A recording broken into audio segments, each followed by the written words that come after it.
All right, welcome back, my friends. It's steamy and hot all across the country because we are in the middle of freaking July, and wow, it is hot. It's hot where I'm at, let's put it that way, but I hope you guys are doing well, you guys are staying cool, and you guys are enjoying the hobby. Most importantly, we have another Pocket Change Market Report for your Saturday afternoon. Welcome back, ladies and gentlemen. Hopefully you guys are going to enjoy what we have coming at you today.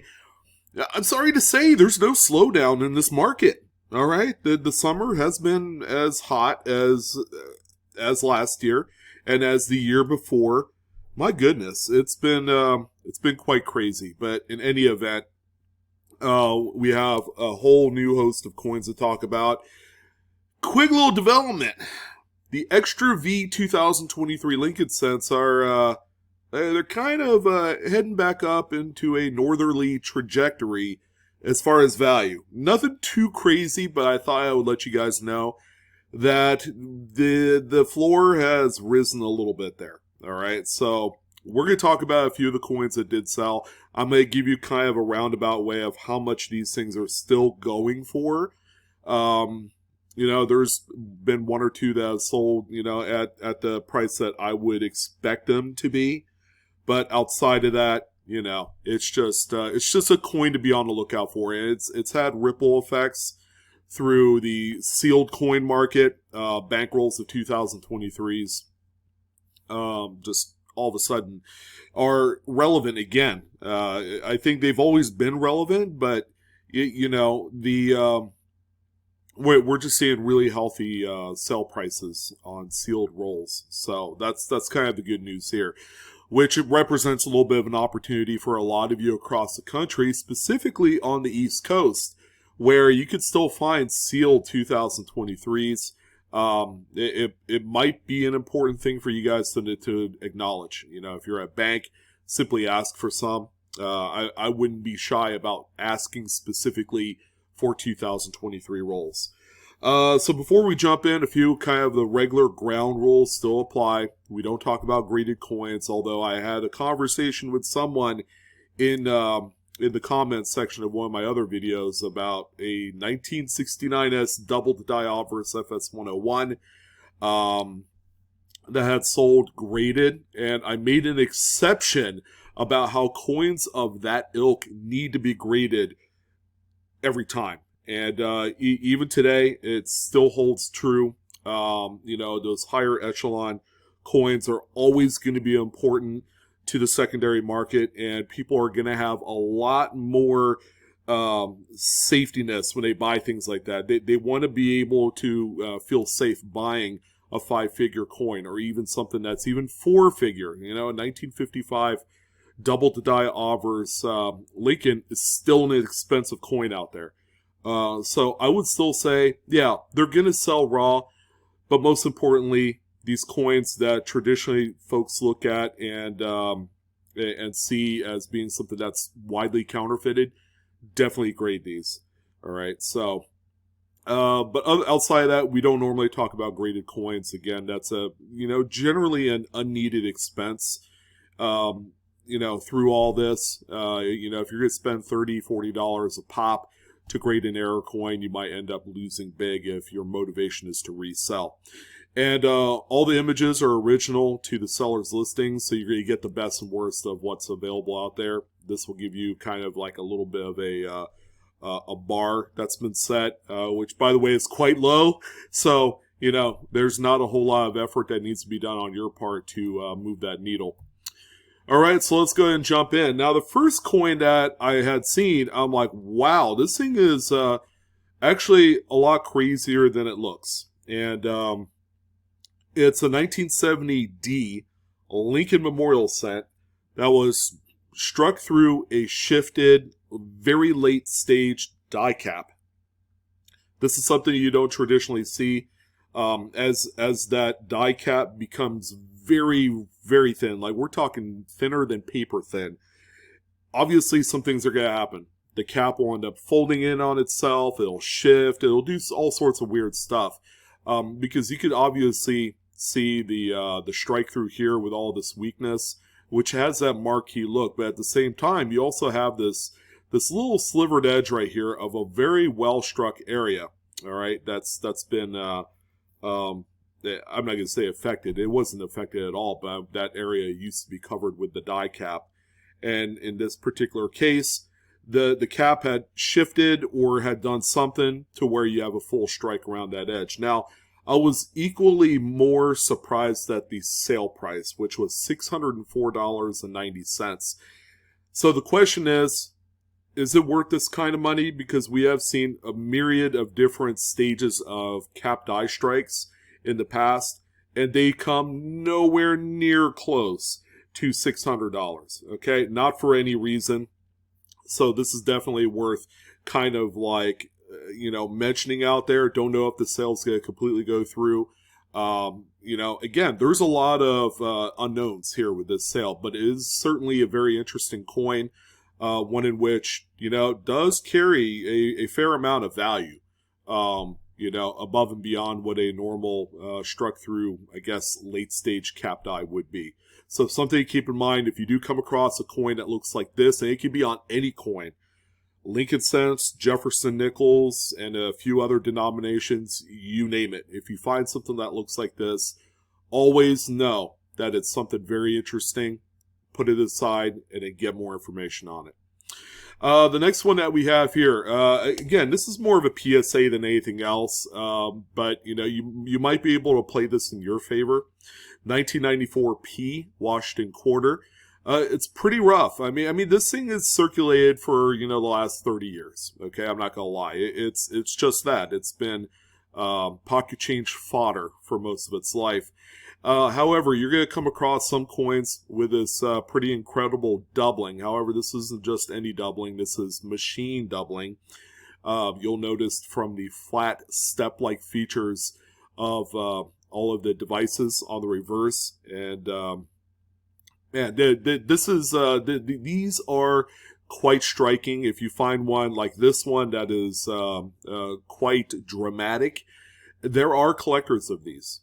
All right, so as a result, you'll be able to squeeze a few dollars out of this because there is a closet group of folks that collect into these machine doubling or strike doubling type coins. This particular one sold for $10.61 with 7 bids.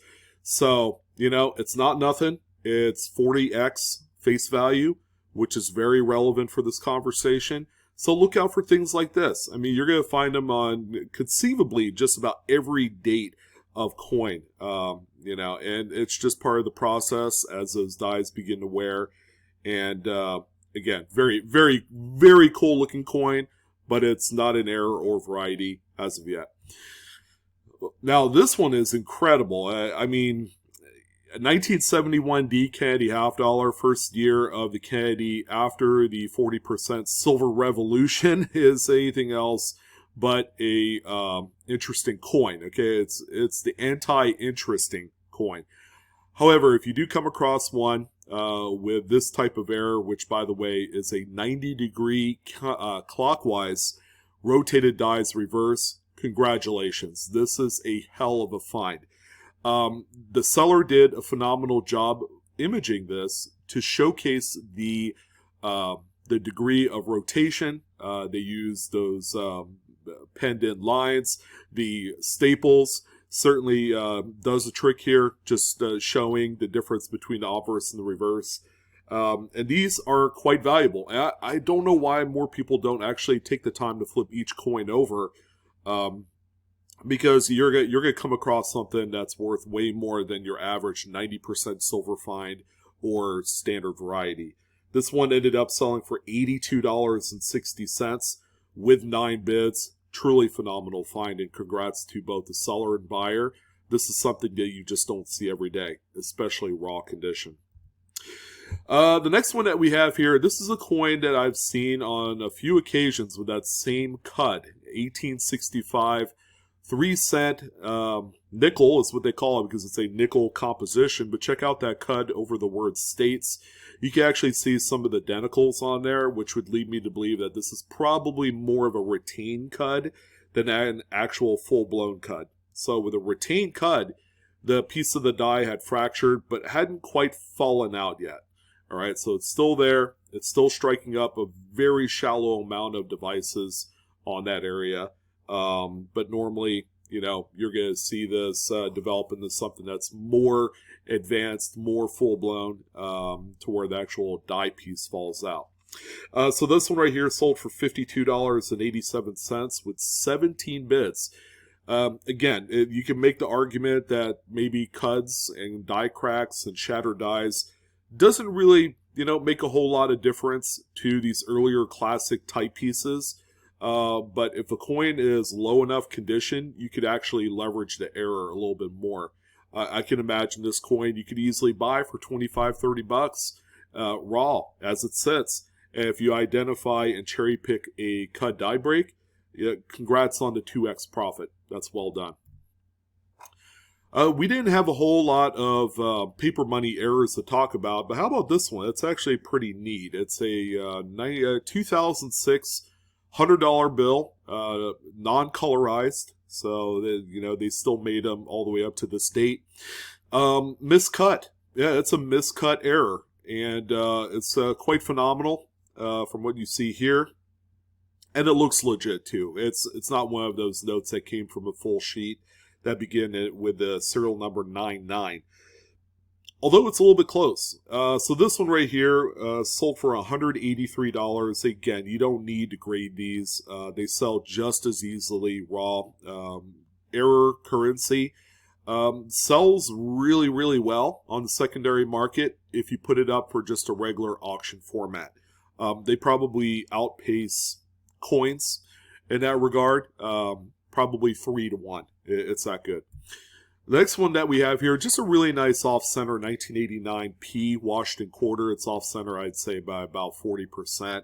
Very nice mid-state condition coin on this one. Again, these are collected by date as long as they have that full date on there that's readable, and the mint mark's a plus. This one right here, folks, sold for $42.99. Really, really attractive piece. And here's another off-center strike, this time a 1999 D. This is a Denver Jefferson nickel. Really, really pretty looking coin here. Again, really nice high-grade example. This one, I would say, is, probably off-center, roughly about 60-65%. With that full date and mint mark showing there. Denver is especially a little bit tougher to find with a off-center strike. So this will be desired quite a bit. Ended up selling for $28.95. So really, really pretty looking coin here with this one. All right, coming up next, I'm telling you, the effects of the 2023 sealed roll market can be felt more than also affecting the Denver minted coins as well. All right, even though there's no promise of an extra V anomaly on these particular coins, they are selling. All right, and because of that, this person is taking advantage of that. They're selling it in lots of 3 rolls. Okay, $1.50 face value. This person is selling every single lot for $20.54 shipped. All right, so it's like $11.99. Buy it now, and then it's like $8 and some odd cents for the shipping. So you want to make sure that the shipping matches however much you paid for it. But still, if you take just the base buy it now listing price on this and compare it to what the face value is, this person's making $9-10 a pop every single time that they sell this, and that's just really, really nice way to flip here. And this next coin obviously is going to be our extra V anomaly coin. The same seller had 2 of them that sold back to back, so we're going to talk about both of them. All right, so he's taking a picture of the coin in his palm of his hand, which I don't traditionally recommend because of the oils in your skin will transfer negatively onto anything that's copper, especially. It's going to leave fingerprints that'll eventually turn into carbon. All right, it's going to turn very dark and black. You don't want to do that if you can help it. But in any event, this one has that extra V there next to the VDB initials. There's a nice little look of the microscope screen image there, the Tomlov. So this first one sold for $82.25 with 13 bits. So that's the first one. The second one that the same gentleman had, I'm just kind of like rehashing the photos here. They could be different, but I just reposted the images from that second listing that sold within minutes of each other. And then there you go. There's the V anomaly on this one as well. This particular one sold for $92.25 with 6 bids. So these were all organically bid up to that level. We were seeing a fair amount of like $50, $60 kind of like sales here. So this one, quite a bit more by about $20 each. There was a couple others that sold in that $70, $80 range, and there was one that sold overnight for $50 plus shipping. So you could see that floor kind of raise up a little bit by the time you kind of average out the 5 or 6 that did sell within the last 12 hours. So that's kind of interesting. Is it a renewed interest thing? I'm not 100% sure. So, something to definitely be aware of. If you're looking to sell these, now might be the time. We are in the heat of summer. Or could these things blow up a little bit more as we go into the fall season? Okay, that's another thing to consider. Is there going to be a renewed interest when collectors come back after vacation or after kids start school? That's anybody's guess. All right, so we had a few of these that we talked about in the previous PCMR. The same seller had a number of these buffalo nickels that are 2-feather varieties. Okay, they're Cherry Picker's Guide recognized pieces. This is a 1916P. You can see that third feather is abraded or overpolished, which is a common thing during the day, but these are all attributed by the Cherry Picker's Guide. So pretty neat coins here. However, if you come across examples of these buffalo nickels with maybe a worn out date because they grade out really low, sometimes it'll incentivize you to want to, acid dip them. Now, the few pieces that I did talk about from last week were indeed acid dipped. Okay, there's just no question in my mind. This one, kind of hard to tell. It looks very original. It doesn't have that weird pitted surface, especially on the obverse. The reverse looks okay. It's a little bit grainy and out of focus. This is where taking the coin out of the 2x2 to take a photo is going to come in handy. So this one here sold for $19.08 with 7 bids.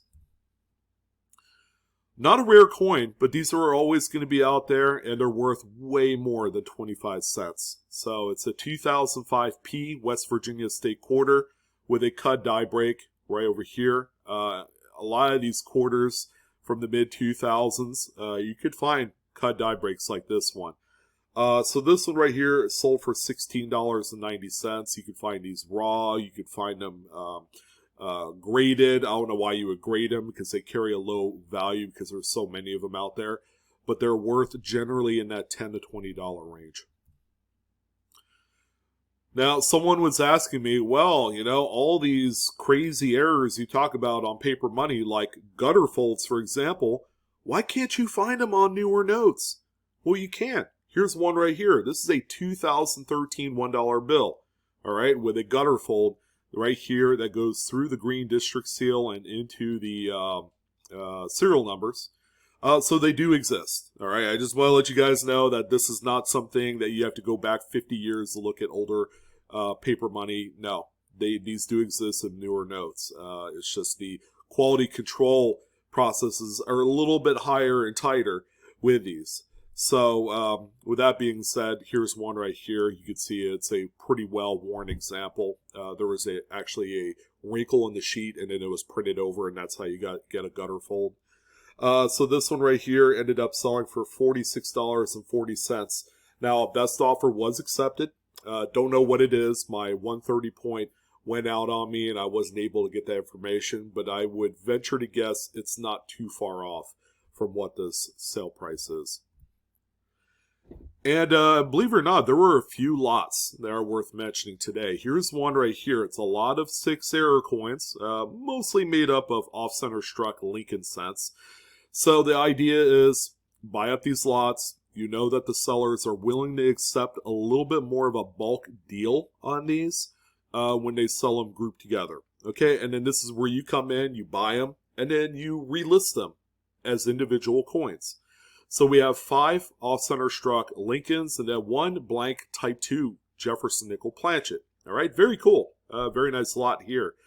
And, you have one specifically with a readable date. Okay, that's meaningful here for this one, the 76D. And, the conditions on these are quite nice. They do have a little bit of carbon spotting on a few of them. The group, as it sits, sold for $35.99 with 15 bids.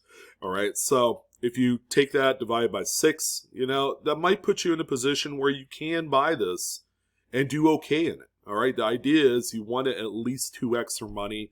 I think there's some opportunity here with this one, seeing as a lot of the Lincoln cents are copper, and they're not copper-plated zinc, which, those particular errors aren't going to be worth nearly as much, because of that composition. So, yeah, this is not a bad buy right here. I would certainly entertain buying it myself, if I come across it. So the next one that we have here, nothing too crazy. I mean, just keep an eye out on some of these older notes with stars on them.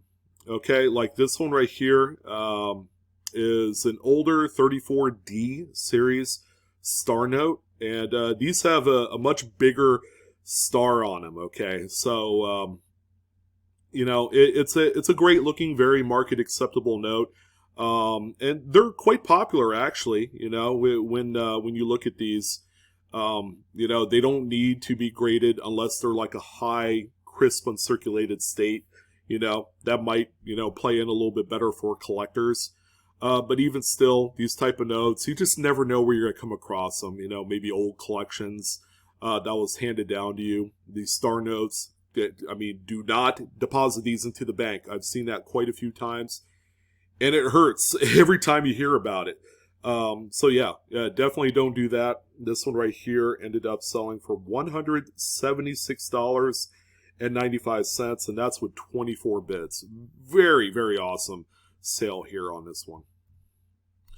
Another Cud die break, this time a 1974 Lincoln cent. You can see the Cud there right on top of his head, and you can see the corresponding weakness in between 1 and cent there. Very nice looking coin here. This one sold for $95.24, and I'm gonna go out on a limb and say that it's just a good coin.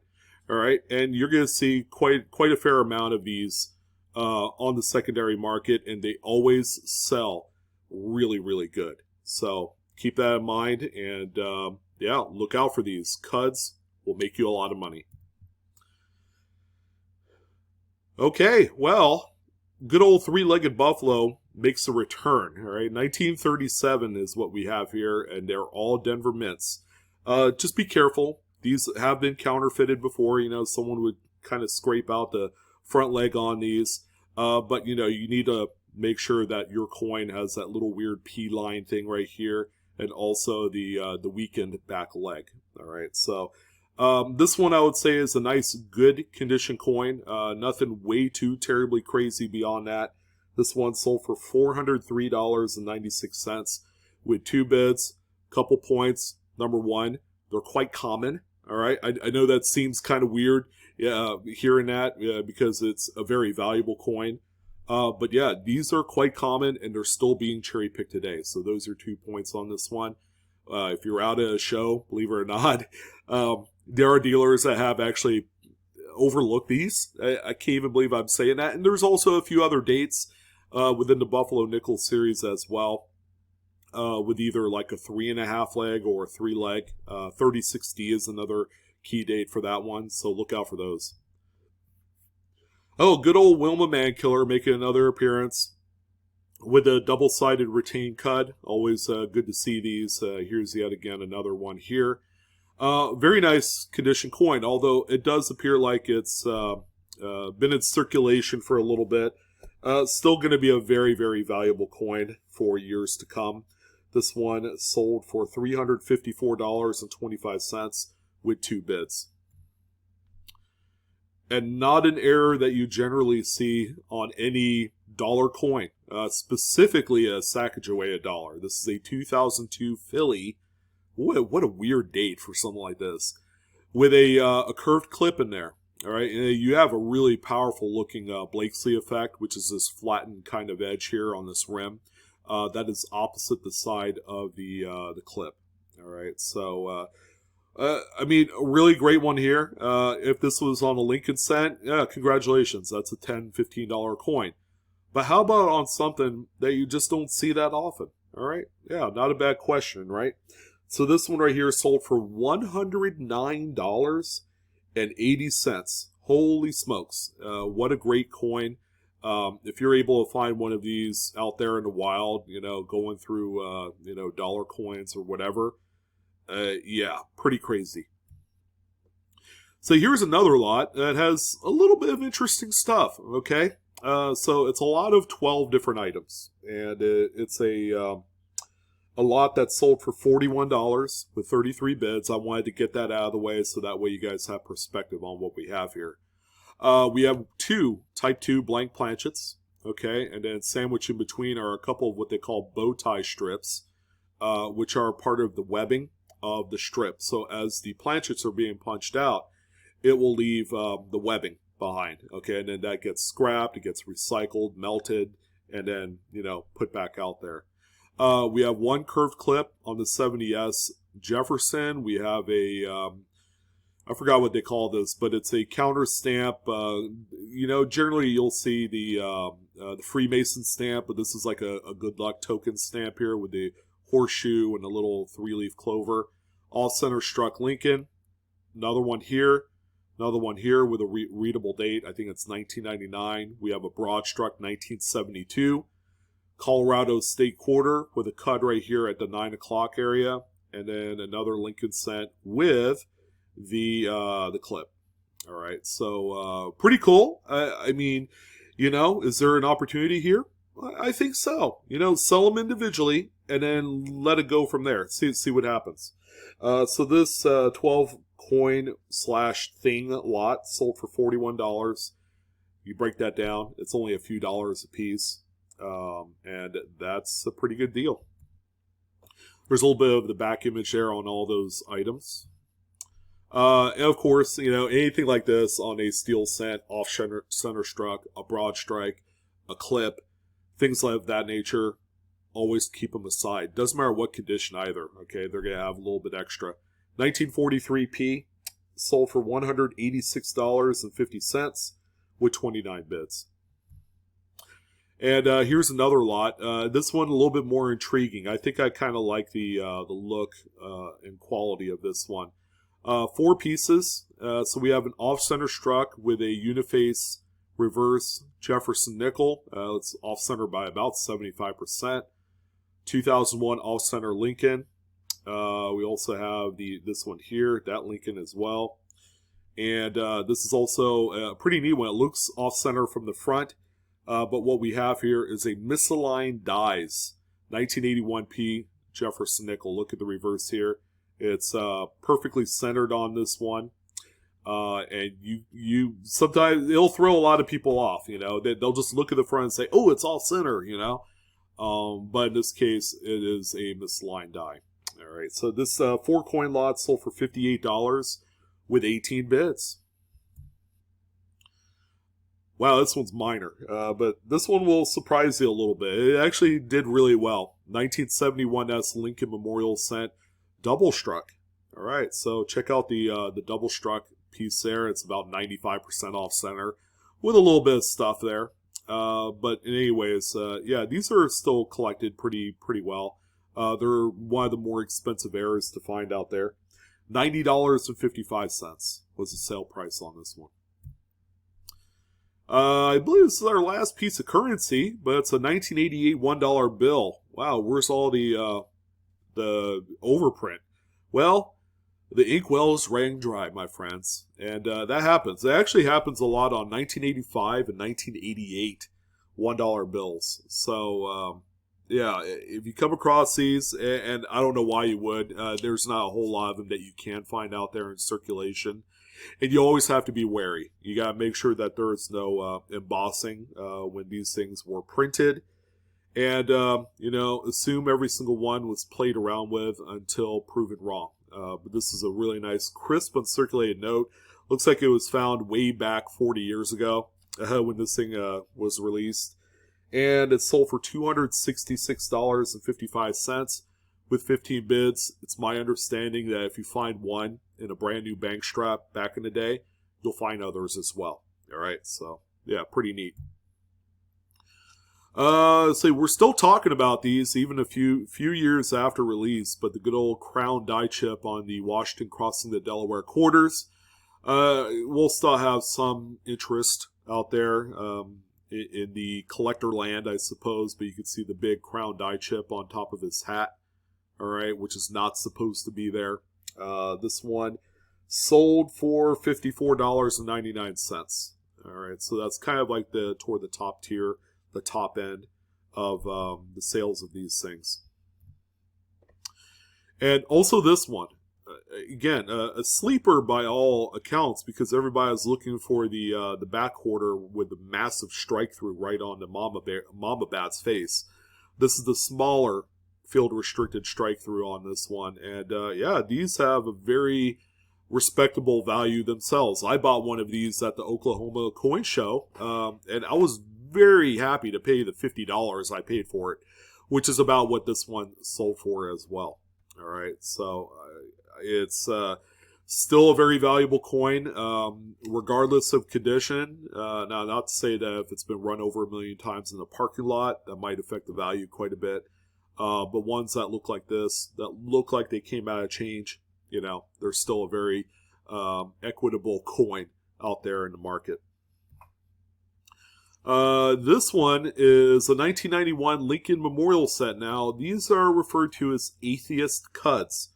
All right, you can see why. The cud is covering the word God on here. All right, and that's kind of the nickname that these things have been given over the years. And, it's because of that these things sell for a lot more than the same size cud anywhere else on the coin. It's because of what it's covering that gives it that whole extra collector appeal. It's kind of like the In God We Rust quarters.